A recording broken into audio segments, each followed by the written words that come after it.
Hi, I'm Debi Peverill, and you're listening to the weekly tip from painlessfinanciallearning.ca. I'm talking about March deadlines today.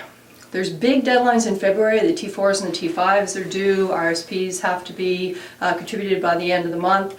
And of course April has huge deadlines, being the most famous deadline of all, the April 30th personal tax deadline. So what about March? Does March feel left out? Anything going on in March that we should care about? Well, there's a couple things. The first personal tax installment for 2015 is due on March 15th of this year. And that is for the 2015 taxes, not for the 2014 taxes, which you probably haven't filed yet.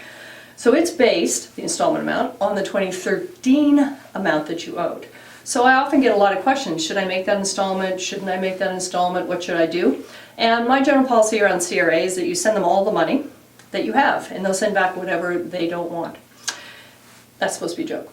The idea, however, of making your March 15th installment is if they've asked you for an installment amount and you don't pay it, there's only downside here.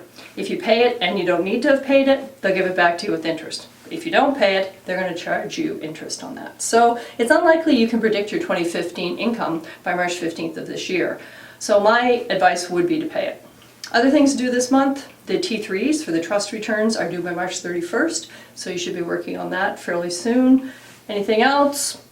First installment for people who have paid their December year-end taxes. If you have a small business corporation, then you've got 3 months to file that installment. You've actually got 6 months to file a return, but you've only got 3 months to make your last payment for the 2014 year. So if you've got your December year-end done, you know how much you owe. You've got until the end of March to pay that without incurring additional interest. So that's pretty much it for March. March 15th for personal tax installments, March 31st for the last payment for corporate, and your T3s are due at the end of March. Thanks for listening. Please subscribe to these weekly videos. Thank you.